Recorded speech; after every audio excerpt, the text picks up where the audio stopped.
Entretanto, eu queria te perguntar uma coisa. Qual a capacidade da água? Quanto que ela aguenta? Quanto é que dá para botar, por exemplo, de drink mix? Esse soluto misterioso, seja lá o que for, drink mix, não sei o que é. Mas quando eu começo a colocar o drink mix aqui dentro, ó, chega um ponto em que a quantidade de drink mix é tão grande e ocupa todos os espaços que a água proporciona ou propicia para ele, que a água não aguenta mais. Ela não aguenta, opa, daí chega no limite. Talvez você não esteja vendo por causa da luminosidade e tal, mas aqui embaixo tem umas pedrinhas, tá? Confia no professor, eu vou te mostrar com outro agora para você ver. Eu vou colocar com cloreto de sódio. Ó, vamos colocar aqui 100 ml de água, eu vou colocar cloreto de sódio. Chega num ponto que a água diz assim, ocupou lá, ocupou aqui, chega, não dá mais, para, não dá mais. E olha ali o que acontece. Esse aqui, ó, acompanha. Caiu ali. Ele não entra, com perdão da redundância, dentro d'água. Ou seja, olha aqui, o pleonasmo, né, figura de linguagem e tal, olha aí. Querido, olha só, na verdade, entenda bem o que o professor quer dizer para você. Ele está aqui embaixo, gerando uma outra fase, mas ele não está dissolvido dentro da água. Por isso, não entra dentro da água. Os espaços vazios da água estão todos ocupados pelo máximo que ela pôde comportar de sal. Então, todo o excesso que você joga vai para o fundo direto, ocupando uma nova parcela que nós chamamos na química de precipitado. Bem antigamente, o pessoal que é octogenário lá, que estudou lá no século XVI, século XVII, chamava de corpo de fundo, até esta idade, ou corpo de chão. Mas hoje em dia ninguém chama assim, né? O pessoal que chama, às vezes, chama porque é vintage. Mas não é assim que se fala mais. Se fala precipitado. E essa condição em que a água preencheu todos os seus buraquinhos ou espaços vazios, a gente chama de condição limítrofe ou saturação, que é o máximo que a água consegue comportar de um soluto. Tudo bem? E aí você pensa, tá, professor, mas vamos comparar com outro. Faz outro para eu ver aí. Pega aqui, ó, 100 ml e deixa eu ver. Já imaginei. Sulfato de cobre. O azulzinho, coloca o azulzinho aí. Ó, saturou muito mais rápido. Ah, não. Faz com permanganato de potássio. Isso, 100 ml. 100 ml, beleza. Permanganato de potássio. Ó, saturou mais rápido ainda. E aí, como é que eu vou saber? Como é que eu vou saber quanto que a água aguenta de cada soluto? Bom, querido, essa pergunta ela é muito interessante e eu acho que a resposta que vocês esperam, obviamente, é Bhaskara. E não é, de fato não é. Ó, é bem rudimentar, dá até vergonha de dizer como é que se faz, mas é assim mesmo. E primeiro, antes que você fique intrigado e se questione, por que as coisas são assim? 2 motivos. Tamanho da partícula e interação dela com a água. Afinidade dela com a água. Que a gente usa até na química um nome chamado solvatação, que é a ação do solvente para com o soluto. Então, como isso é muito particular e existem muitos solutos diferentes, sabe como é que o químico faz? Ele faz assim, ó. Fulano! Ei! Tá pronto? Tá. Anota a temperatura aí. 20 graus Celsius, anotou? Beleza. Anota a quantidade de água. 100 ml. Que é a mesma coisa 100 gramas, né? Boa! Porque a água tem 1 ml por grama. Então, essa é a quantia de água. Vou começar a colocar. Anota aí pra mim o NaCl. Comecei. Pronto. 10, 20, 22, 23, 24, 25. Parou? Não precisa gritar, mas é só para parar. Para aí. Anota aí. 36 gramas de sal em 100 gramas de água a 20 graus Celsius. É assim que a gente faz. E essa grandeza que mostra o quanto que a água consegue comportar de cada substância feita desse jeito rudimentar e com muito griteiro, é chamada de coeficiente de solubilidade. Você tem isso na página aqui de número 10, ou 8, perdão. Saúde, querida. Oi. Solvatação não é sinônimo de neutralização? Não, querido. A neutralização é a reação de consumo de bases e de ácido, né? A solvatação é um neologismo que diz respeito à ação do solvente no soluto, entende? Então, por exemplo, você pode solvatar quaisquer cristais. A explicação, por exemplo, para a dissolução do NaOH em água, para que haja liberação de calor, é solvatação da água para com o retículo cristalino do cristal. Então, solvatação é qualquer ação de água com uma substância. Então, o NaOH libera calor quando se dissolve em água. Por quê? Por causa da solvatação da água. Não, acho que eu confundi então com dissociação e ionização de ácidos e bases. Pode ser, exatamente. A dissociação é um fenômeno onde íons apenas se afastam por causa de alguma terceira substância que diminui a atração entre eles, né? Isso se chama potencial dielétrico até, a água tem um potencial muito alto, por isso que ela dissocia. E a ionização é quando se formam íons a partir de coisas que não são naturalmente íons. Tudo bem? Bom, vamos lá. Eu vou propor para você, então, um exemplo bem básico, bem basal, assim, do que é o coeficiente de solubilidade. A primeira palavra que eu gostaria que você anotasse aqui em cima é a palavra saturação. Porque o coeficiente de solubilidade, ele vai indicar a saturação.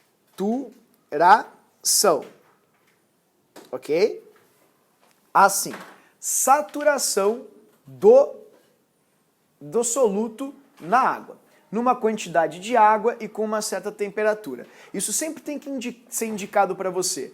Quanto de água que foi utilizado e qual foi a temperatura na qual essa condição foi medida. Tudo bem?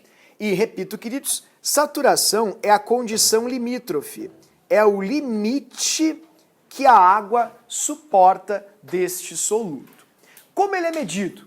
Reitero, a gente mede de forma experimental, ou seja, de forma prática. É assim que a gente faz essa medição. Tudo bem? Bom, aqui no caso você tem um exemplo prático da sacarose. Está se dizendo que a cada 100 gramas de água, você pode colocar 220 gramas de açúcar, que é o máximo que 100 gramas de água comporta. Então eu propus para você aqui um exemplo bem fácil para você entender. Você tem um becker, né? Não o do Bruno, que é aquela bacia ali que ele pegou o becker dele. Não, não é esse aqui. É esse becker aqui. Esse é um becker. E nesse becker você colocou 500 gramas de sacarose em 200 gramas de água. Então eu já queria começar de uma forma bem propedêutica, propedêutico significa básico, né, bem simples, mostrar para você algumas coisinhas que são intrínsecas a isso que muita gente erra. E eu não quero que isso aconteça com você. Primeiro, o volume que você vai ter aqui é um volume de 200 ml. Por quê? Porque a densidade da água é igual a 1. Significa que cada grama de água tem um tamanho de 1 ml. E como você colocou 200 gramas de água, você tem um volume de 200 ml. Os físicos vão me rechaçar. Ah, olha aqui. E o empuxo? Peso de fluido deslocado. Colocou ali, 2 corpos não ocupam o mesmo lugar, tem que ter aumento do volume. Ok. É que aqui a gente vai desconsiderar isso. Porque eu não tenho acesso à densidade do sal e outros pormenores. Então, por uma questão didática, eu vou literalmente descartar a questão do empuxo, o quanto aumentou aqui o volume d'água graças ao corpo que você tem aqui no fundo. Até porque não vai ser tanto assim, você já vai perceber. Tá, e o que tu quer nos dizer com isso? Bom, eu quero dizer que nesses 200 gramas de água, você colocou, olha ali, 500 gramas de açúcar, de sacarose. Foi isso que você colocou, ok? 500 gramas de sacarose. Fechou. Dessa maneira. Ao colocar os 500 gramas de sacarose, o que aconteceu, pessoal? Os 200 gramas de água, eles comportam, no máximo... Quanto que eles comportam? O que vocês acham? Isso. Mas como é que eu vou saber disso? Olha, com uma simples proporção. Se a cada 100 gramas de água você consegue colocar 220 gramas de sacarose, se eu tenho 200 gramas de água, você pode colocar o dobro. Afinal, um copo de leite dissolve 2 colheres de Nescau.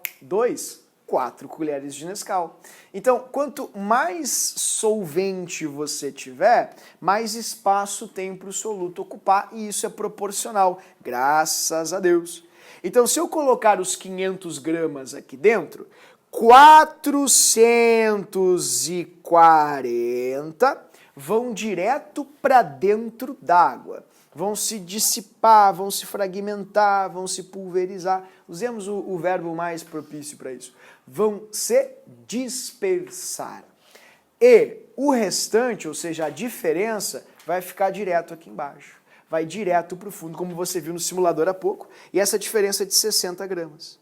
Algumas perguntinhas que são super comuns e pegam alunos bons, alunos experientes, alunos que são geniais. Tem ali um background ali muito bom de conteúdos. A pergunta clássica é, qual é a massa da fase líquida? Ou a massa da solução? Eles adoram fazer essa pergunta e tem um monte de gente que se atrapalha. Queridos, quando eles te perguntarem a massa da solução, você vai fazer assim, ó.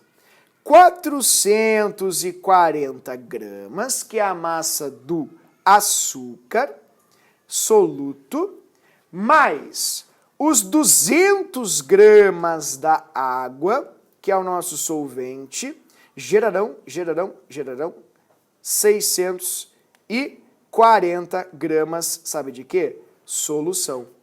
Essa é a massa da solução.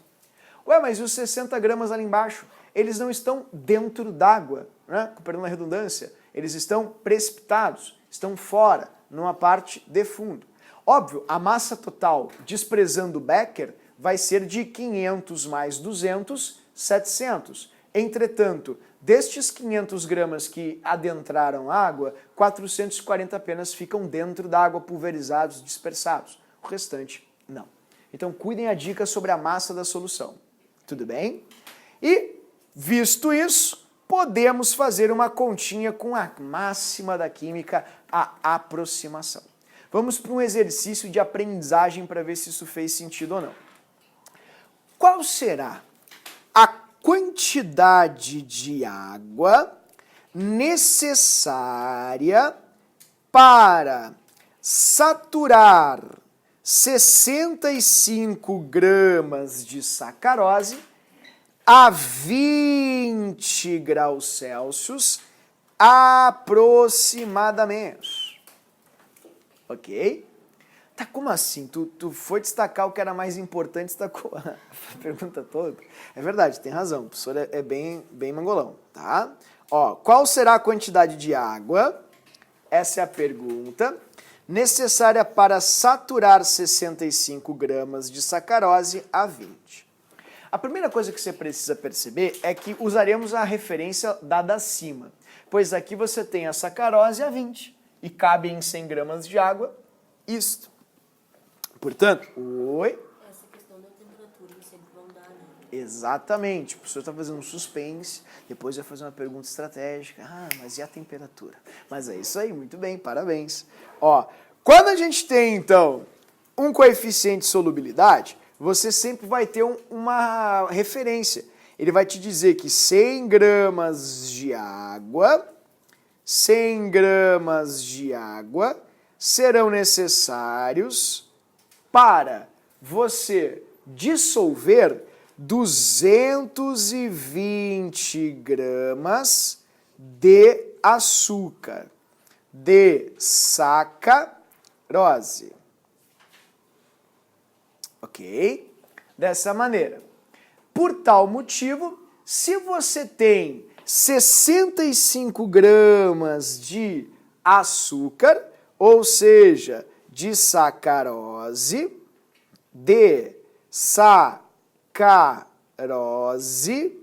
você vai ter X, necessidade de X gramas de água. É isso que você vai ter. Ok? Tudo bem, pessoal? Eu consegui me fazer entender? Então, quando você faz essa questão que é de aproximação, a gente não vai precisar se preocupar muito aí com a precisão do cálculo, a gente só vai dar uma olhadinha para cá e vai olhar a variação. Ó. Daqui para cá, houve uma divisão de 2,2 vezes. Essa foi a divisão que a gente teve. Afinal, 220 dividido por 2,2 vai te dar 100. Todo mundo concorda? Portanto, daqui para cá, a divisão também vai ser de 2,2 vezes. Dessa forma. Logo, o que a gente vai precisar, queridos? vamos precisar ali de alguma coisa aproximadamente do 65 dividido por 2, dá 32,5. Aí bota mais o 0,2 ali, vai dar alguma coisa aproximadamente perto de 30. Né? Como a gente não está ali visando a precisão, vai te dar alguma coisa aqui em torno de 30. Tudo bem, queridos? Eu consegui me fazer entender? Mas e aí, no leite quente? Como a Laura Almeida tinha comentado. No leite quente, cabe mais ou menos Nescau? Para você que é chocolatra, eu tô falando com você. Você que é chocolatra, falei em Nescau, você já começou a tremer. Por quê? Porque Nescau é evidentemente energia que dá gosto, sabe muito bem disso. Mas também é chocolate puro e quantidades absurdas, cavalares de açúcar. E aí você vai pensar, no leite quente, cabe mais ou menos Nescau? Quando você responde, você já dá ideia pro questionador, o inquisidor, né, o professor, que você entende que a temperatura mexe nisso. E é isso que me interessa. A resposta é depende. Por que depende? Porque depende do soluto. Entretanto, não me importa isso. O que me importa é que você se manifeste e diga sim ou não, diga algo, porque isso dá a impressão, para mim, que você entende que a temperatura age na solubilização. E como a temperatura age na solubilização? É muito fácil. Como eu falei para você, o soluto ele vai para os espaços vazios que existem nos buraquinhos entre as moléculas do solvente, que no caso é a água. Então, se você parar para pensar na água, vamos pensar na água. Olhem os espaços vazios. Conforme eu vou esquentando, esses espaços vazios, começam, por causa da agitação, a aumentar. Entende? Então, é óbvio que esse aumento de agitação vai surtir uma influência na interação entre a água e o soluto.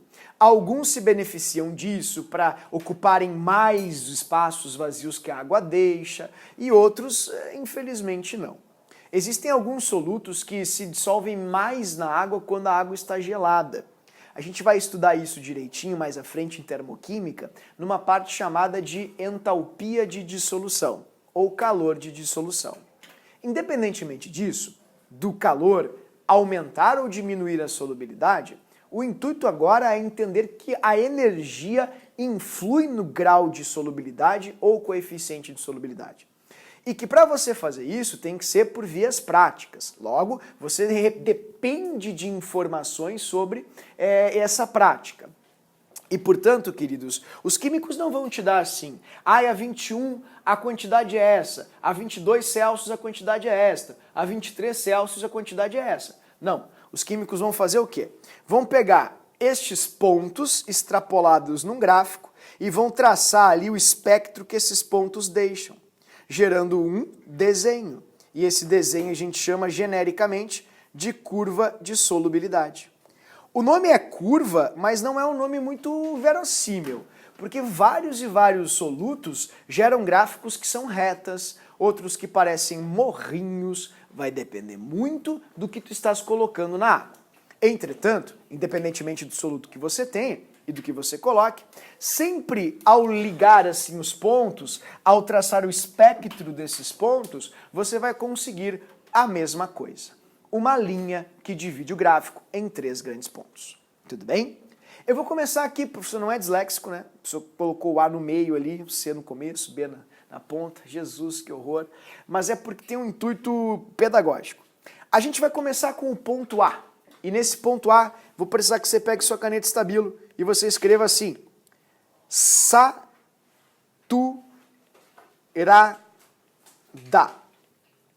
A curva é o limite, é o teto, é onde bate o soluto.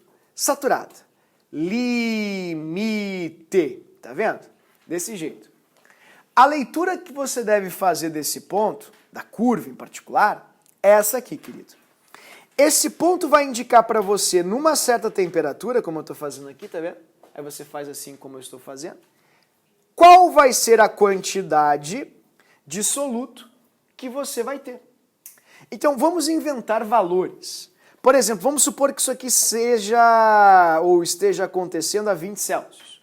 Ora, a 20 Celsius, o máximo que você pode colocar de soluto para saturar essa solução, ou que a água aguenta, vou inventar aqui para ti, é uma quantia de 35 gramas, não entendi. Vou te ajudar. Em 100 gramas de água a 20 graus Celsius, o máximo que você consegue colocar de soluto é 35. Portanto, se você colocar 1 grama a mais, ele não vai para dentro da água, ele vai para o fundo, ele vai precipitar. Lembra de precipício, precipita chuva, vai cair, vai para o fundo mesmo, porque os sólidos são mais densos, vão para o fundo. Então eles precipitam, se formam no fundo e é isso que você vai ter. Tudo bem? Então a linha, a curva, o que quer que seja que você tenha representado na sua frente, vai indicar o teto. Tá, e agora? E esse ponto B que está abaixo da curva aqui? Esse ponto B é muito fácil. Se fosse biologia, como é que a gente chamaria o ponto B? Uma solução que não é saturada. Aspergillus coli, né? Aniba megaphylla, Saccharomyces cerevisiae, Caninus alguma coisa e assim por diante, né? Clostridium botulinum. Então é assim que os biólogos chamam. Como é que nós na química chamamos uma solução que não é saturada? Não saturada. É só isso. Não saturada. Ah, professor, mas e o grego, e o latim e a etimologia? É verdade, é verdade. Então você pode colocar aqui um insaturado. Ah, agora sim. Agora tem ares de seriedade. Agora é coisa séria. Né? Não saturada é brincadeira. Né? Agora sim, agora sim. Insaturada ou não saturada. Ah, mas eu não entendi muito bem, não entendi muito bem. O que significa uma solução não saturada? Pois estamos aqui para isso. Vou explicar para você. Ó, vamos supor que a 20 graus Celsius, esta seja a quantidade que você tem de seu soluto. Ah, professor, e quanto é que é ali? Eu não sei, eu vou inventar um número aleatório aqui, porque me dá na cabeça aqui, ó. 20. Então, a 20 graus Celsius, o máximo que cabe é uma quantidade de 35. Mas eu tenho 20. Ah, então você não tem o máximo, você não tem a saturação. A solução não é saturada. Tudo bem? É assim que a gente chama. Mas ela é concentrada ou diluída? E aí a gente entra num terreno pantanoso, em gelo fino, entendeu? Tá andando sobre gelo fino. Por quê? Porque muita gente se atrapalha. Você não pode contrastar categorizações como saturada, não saturada e diluída e concentrada. Porque uma solução não saturada, ela pode ser diluída e pode ser concentrada. Haja vista que a área ou região das não saturadas é tudo isso aqui. Tudo isso que está abaixo, embaixo da curva é não saturada. Tá vendo? Tudo isso aqui, não saturado. Essa é a região, Jesus. Opa, tô bem, eu tô legal. Essa é a região das não saturadas. Tá vendo? Tudo isso aí. Tá, professor, mas tá muito confuso, não estou entendendo. Tá, eu vou me fazer entender você mais claro para você. É óbvio que se você tiver um ponto aqui, ela vai ser diluída. É óbvio, mas ela é uma não saturada diluída. Agora é óbvio que se tiver um ponto aqui, ela vai ser concentrada, mas uma não saturada concentrada. Portanto, eu vou te dar uma dica mortal. A gente não tem com precisão como saber quando ela vai ser diluída e quando ela vai ser concentrada. Quando ela deixa de ser uma e passa a ser a outra. Portanto, vai uma dica de coração, nunca, jamais, por hipótese alguma, marquem diluída ou concentrada. É assim, ó, nunca vai ser resposta. A não ser que o elaborador de questão, ou da questão, faça uma questão para você ver nuances de cores. Ah, daí tudo bem. Né? Tu vê a solução lá bem fraquinha, bem clarinha, bem tênue, ficando cada vez mais agravada, cor mais intensificada. Aí não tem como tu dizer que ela não está ficando concentrada. Mas eu não sei dizer para ti. Eu não sei dizer para ti quando uma solução deixa de ser concentrada. Ah, mas tu faz isso a vida inteira, que falta de profissionalismo, como é que tu não sabe me dizer isso aí? Então me ajuda aqui, Olha aqui, vou te ajudar. Vou te ajudar a mostrar por que eu não tenho como te dizer. Olha para cá, querido. Ó, vamos fazer drink mix. Drink mix. E aí? Diluído. Eu também concordo, tá bem fraquinha, a cor é fraquinha, né? As propriedades organolépticas são ótimas para os químicos. Os químicos verificam muita reação química por cor, por cheiro, por odor e tal. Paladar não, né, pessoal? Porque, pelo amor de Deus, não dá pra botar na boca ácido sulfúrico, por exemplo. Exceto em Porto Alegre. Então, é verdade. Então, o que acontece? Ó, vamos colocar mais? Ó, colocou mais. Ficou mais escuro. Ficou menos diluída. Tá caminhando pro concentrado. Ó, Tá, agora ficou. Agora tá bem concentrado. Será? Olha ali, ó. Ah, não, agora que tá bem concentrado. Não, agora que ficou bem concentrado. Eu não sei quando ela deixa de ser diluída e passa a ser concentrada, querida. Olha, no olho, pra mim, talvez assim seja concentrado, mas é muito subjetiva a transição. Então não tem como você saber, entende? Então a gente não vai ficar relativizando aqui. Eu acho que era antes. Não é, isso é ciência exata, não é humanas que o pessoal fica, né, relativizando tudo, refutando tudo aqui. Não, aqui tem certo e tem errado, entendeu? Então como a gente não sabe como dizer quando isso, é aquilo, não se fala nessas coisas. Não tocamos nesse assunto. A gente delega isso. Então você vai ter uma questão, você vai ter alternativa diluída, você risca. Vai ter alternativa concentrada, você risca. Porque não vai ser a resposta certa da sua questão, jamais. Agora tem um grande problema que acontece, pessoal, que é o seguinte. O ponto acima da curva. Ah, esse aqui é causa de erro, mas assim, ó, a revelia. Sabe como é que é a solução nesse ponto? Vou te mostrar aqui, ó. A pessoa tá fazendo drama, é uma barbada isso aí. Quem é que não sabe qual é o nome daquele ponto? Eu acho, queridos, que muitos aqui talvez não tenham nem tanta certeza assim. Quer ver? Ó, eu vou pegar aqui o meu risquinho aqui. Vamos lá, vamos subindo. Sobe, fechou. Subiu. Fechou? Agora você vem pra cá. Vem pra cá. Fechou. Beleza. Vamos supor que você tem ali 65 gramas, assim, do sal. Ou, enfim, do que quer que seja, do soluto.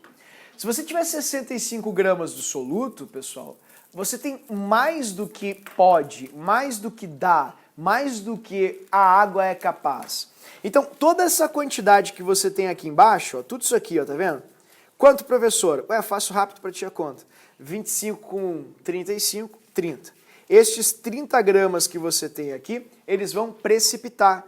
PPT. PowerPoint, professor? Também. Mas aqui é precipitado. É isso que você vai ter aqui nessa solução. Tá, mas eu não entendi. Então, como é que eu vou chamar essa solução? Eu vou dar um nome para você aqui. Sabe como é que você vai chamá-la? Saturada. Saturada. Não pode ser. Saturada com precipitado. Mas e como é que eu vou ter uma saturada com precipitado? Quando não é mencionado na questão que houve alteração de temperatura. A saturada com precipitado não pode ter variação de temperatura. Eu não falei em variação de temperatura, eu estou aqui na mesma linha vertical. Ó, eu estou saindo do 20 e ficando no 20. Então tudo isso está acontecendo em 20 graus Celsius. Tudo bem? Portanto, se não houve mudança de temperatura, você viu isso na prática. Eu mostrei para você no simulador. Tá aqui, ó. Eu peguei sal, por exemplo, eu coloquei pouca água, comecei, ó. Chegou num ponto, ó, atingiu o limite. Ó, tudo que eu coloco vai pro fundo direto. Vai para dentro da água, tá vendo? O nome, inclusive, não mudou. O nome não mudou. E se o nome não mudou, a solução é saturada. Mas eu aprendi diferente. Eu aprendi a solução. Para você ter uma solução supersaturada, querido, você tem que fazer uma coisinha. Vou te mostrar. A solução supersaturada, ela só é atingida quando você faz uma coisa chamada de aquecimento e resfriamento. E vou mostrar um clássico exemplo aqui para você enxergar. Não é com Iberê, sai Iberê. Esse aqui, isso. Ó, que é um processo lindíssimo, maravilhoso, chamado de recristalização. Você pode fazer isso em casa. Baking soda é bicarbonato de sódio. Vinagre, mas eu não recomendo que se você ferver vinagre em casa, sua casa vai ficar inutilizável, inabitável. É bom vender de uma vez, né? Exatamente. Morar aí na rua que seja, porque, querido, não vai dar para aguentar. O fedor é horrível. Esse ponto é importante. Quando você mistura o bicarbonato de sódio com vinagre, ele cria um sal. Esse sal se chama acetato de sódio. O acetato de sódio é um sal muito, mas muito solúvel em água. Tanto que ele é usado, inclusive, até em alguns tipos de fraldas geriátricas, em certas quantidades. Tá? Ou fraldas de bebê também. Então, se você tiver uma criancinha pequena, se você tiver seu vovô, você pode pegar a fralda, pode cortar, você pode usar para fazer isso aí, ou comprar pela internet pela bagatela de uns R$7 o meio quilo. É impressionante que você pode comprar pela internet. Professor, isso aqui pode ser usado para refino de substâncias ilícitas? Pode, né? Exatamente. E por isso que é estranho ser vendido livremente na internet. Mas quem sou eu para criticar? Então, vamos lá. Você pode comprar um potinho dessa substância chamada acetato de sódio. E aí você vai ter um sal igual a isso. Todo mundo consegue enxergar que é um sal branco? Agora preste atenção no que vai acontecer. É muito importante. Agora. Água. Jogou água. Quando ele jogou água, eu preciso que você preste atenção. A água dissolveu todo o sal? Você consegue enxergar o branco, pó branco ali, sim ou não?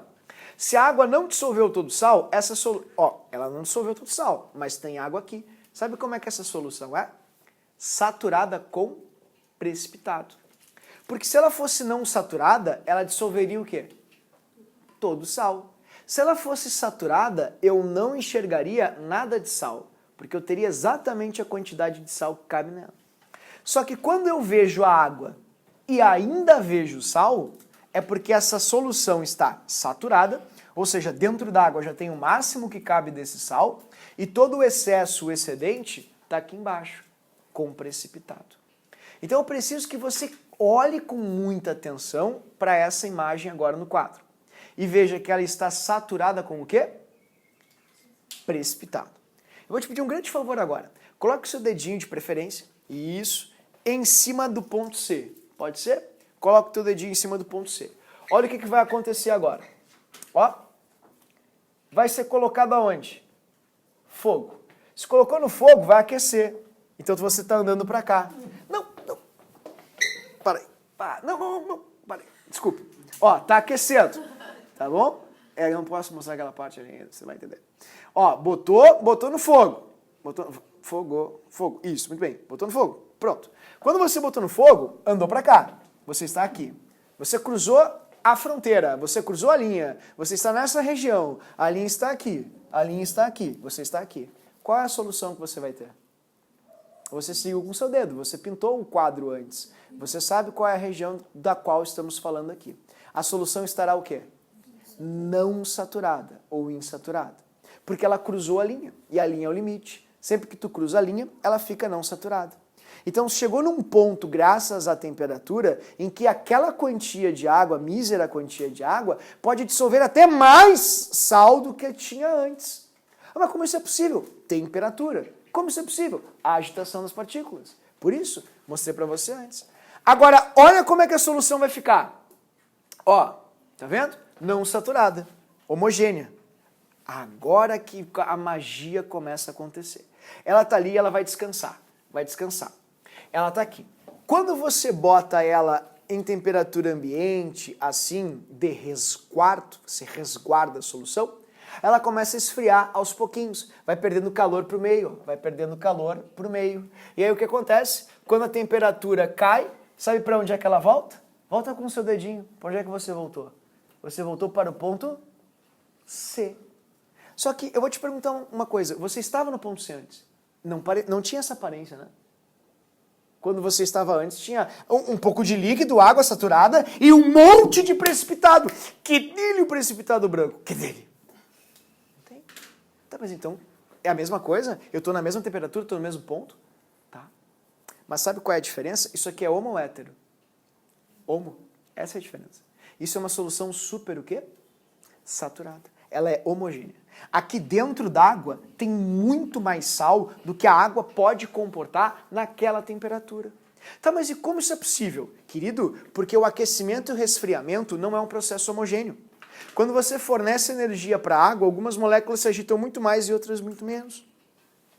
Então, quando você faz esse processo de aquecimento e resfriamento, conforme o calor vai sendo fornecido, você vai percebendo que, olhem bem, ó, olha para o quadro. Quando você esquenta a água, por exemplo, desse jeito, algumas águas elas se agitam mais que outras. Por quê? Porque a transferência de calor não é um processo homogêneo. Algumas substâncias absorvem mais calor por unidade de tempo que outras, num certo momento. E isso faz com que, até que o sistema tenha uma agitação padrão, né, a gente tenha um fornecimento X de energia.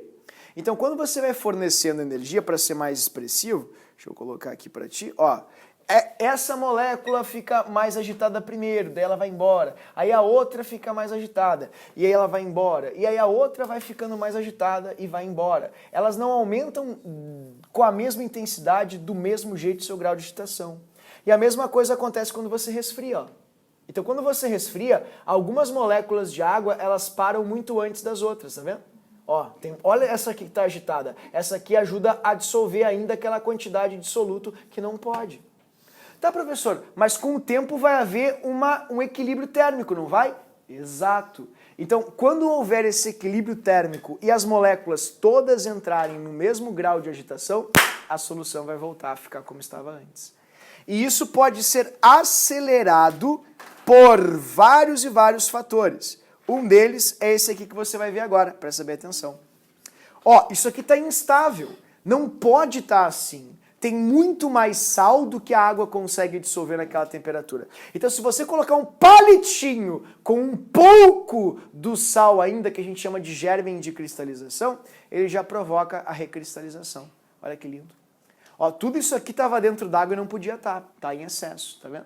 E aí, quando você coloca o palitinho, você cria um meio físico, aí ó, vem o soluto aqui, bate no palito. Aí quando ele bateu, aí o outro vem, bate, aí encadeia e forma recristalização. É verdade, é por isso.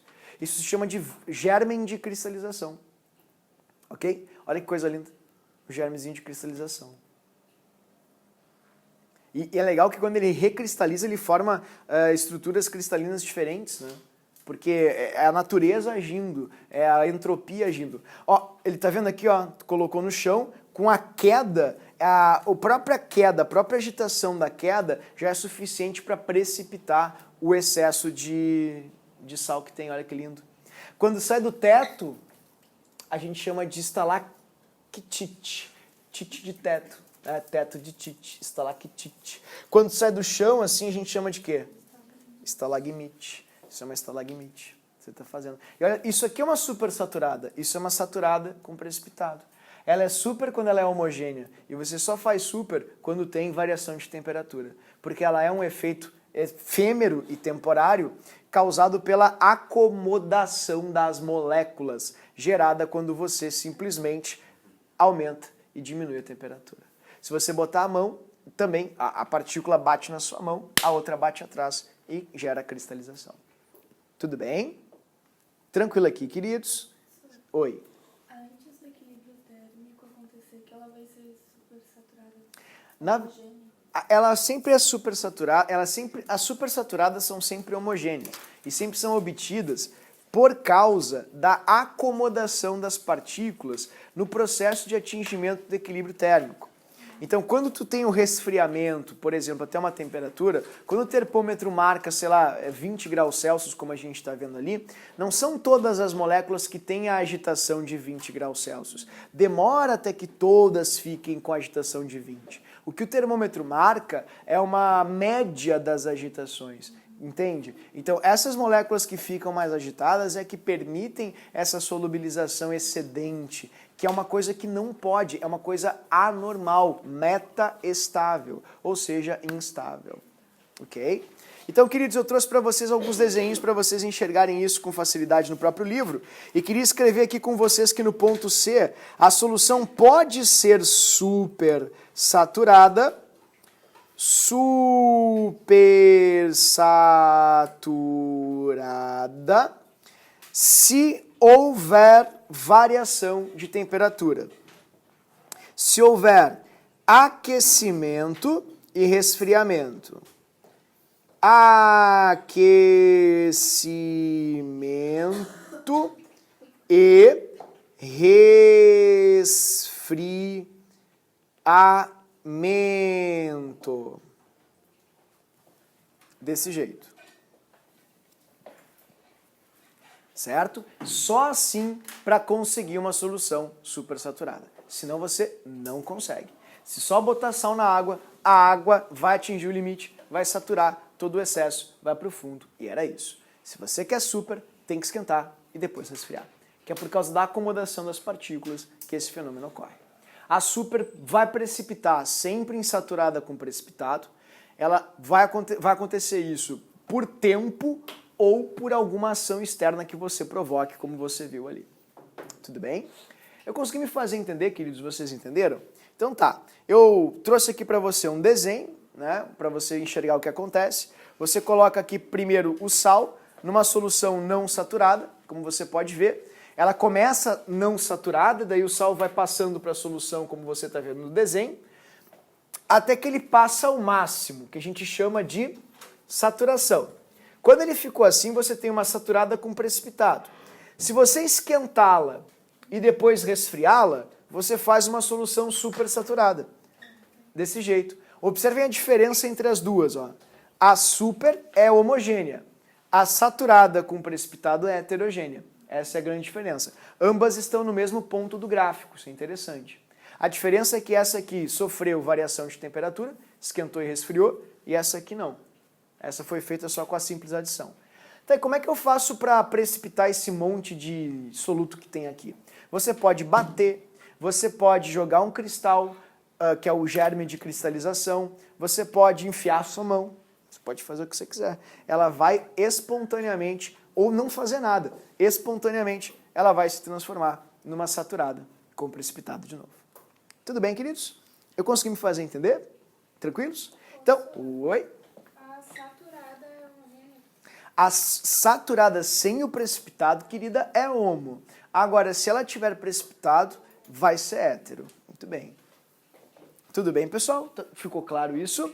Então, para ver se ficou claro, o professor trouxe para você aqui um exemplo, um exercício bem básico para você fazer comigo e a gente poder se entreter, se divertir aqui nessa parte. Vamos lá? Assim. Ó, de acordo com o gráfico ao lado, responda aos questionamentos a seguir. Vamos lá. Ó, esse é o gráfico, ok? Beleza. Então, ele está te dando ali algumas informações, está dando para você as temperaturas. A gente vai fazer uma análise aproximada porque as escalas não são tão precisas, são escalas bem espaçadas, então não me dá grau de aproximação muito alto. Então, vamos começar aqui com a primeira pergunta. Qual é o sal mais solúvel a 20 graus Celsius? Para você resolver isso, basta você vir aqui no gráfico, pegar a sua caneta estabilo que você faz de régua e subir. Sobe em 20. Quando você sobe em 20 aqui, você vai ver qual das curvas é cortada mais acima. Esta indicará maior quantidade de dissolução ou de solubilização. Eu achei muito confusa a tua explicação. Vou me esforçar mais. Quando você está subindo, todos esses sais aqui, representados pelas linhas roxa, vermelha e amarela, têm em torno da mesma solubilidade.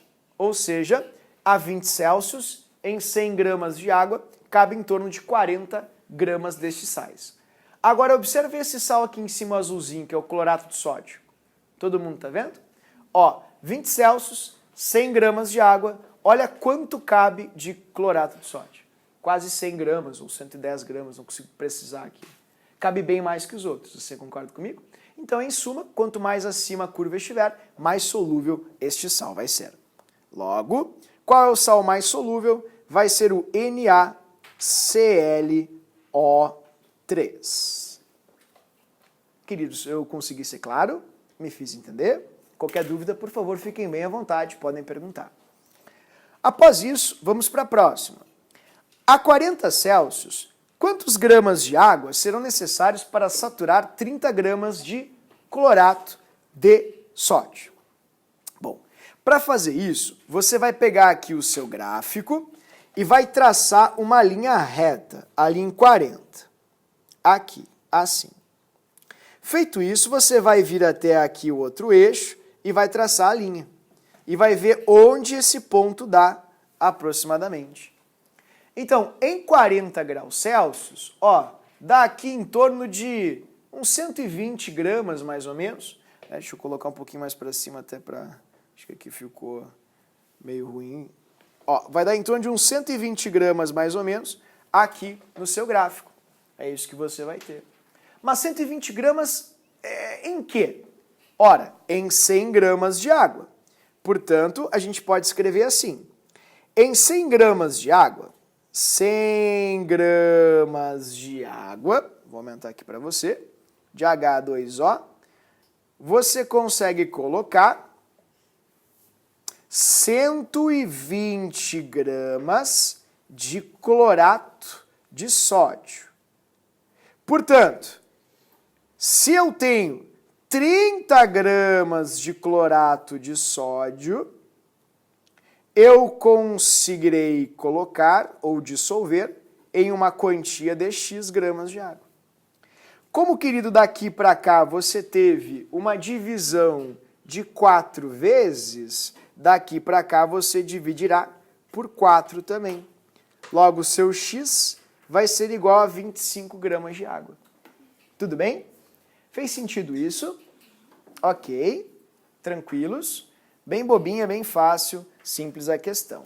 Agora vamos ver a última que trabalha com essa transição de temperatura também. Na última questão você vai ter o seguinte, ele diz assim, se resfriarmos uma solução saturada com 160 gramas de nitrato de potássio, de 80 graus Celsius até 25, qual será a massa precipitada? Tá, então vamos lá. Vamos pegar os dados que eles forneceram, vou colocar no gráfico aqui para ficar mais simples de enxergar, e vamos pegar aqui uma solução de nitrato de potássio. Ela estava a 80, então ela tem 160 e 80, assim. Isso está aqui na curva, esse é o pontinho. E eu resfriei ela até 25. Muito provavelmente 25 seja aqui mais ou menos, ali o 25, beleza? 25, ok? E em 25 aqui você tem ali uma quantidade de 40. Aqui aproximadamente, né? Uns 40 gramas. Só que nessa temperatura de 25, que eu vou escrever aqui para você, ó, 25, você não tem 40. Olha quanto é que você tem. 160, muito bem. Então, olha a logística do processo que você fez. Você fez esse processo aqui, ó. Você saiu daqui e veio até aqui. Quando você chegou aqui, sua solução é super, porque teve resfriamento, teve variação de temperatura. Aí ela vai dar um tempinho e vai precipitar. Sabe quanto é que vai precipitar? Tudo isso aqui. E essa quantidade é 160, que é o que você tem aqui, menos os 40 que cabem. Então, logo, você vai ter aqui um precipitado de 160 menos 40, 120 gramas. Essa é a quantidade que você vai ter precipitado. Vou escrever aqui do lado para você. Ó, 160, que é o que você tem, menos 40, que é o que cabe, vai te dar uma quantidade de 120 gramas. Ok? Eu consegui me fazer entender, pessoal, porque ó, você veio daqui, você estava aqui, então você tinha 160, e você veio até essa temperatura aqui que é de 25. Só que em 25 cabem 40 apenas, e você tem 160. Então todos os 120 que são excedentes vão acabar precipitando ali embaixo. Certo? Eu consegui me fazer entender? Vocês entenderam isso sim ou não? Fez sentido? Beleza. Então essas são as soluções super saturadas, saturadas e insaturadas. E assim por diante. Tudo bem, queridos? Então não importa o tipo de figura, viu, pessoal? O que eles podem perguntar para você é, e com o aumento da temperatura aumenta a solubilidade do nitrato de potássio. Verdade. Com o aumento da temperatura, o NaCl não muda muito sua solubilidade. Outra verdade também, realmente. Se tiver uma que está descendo, com o aumento da temperatura,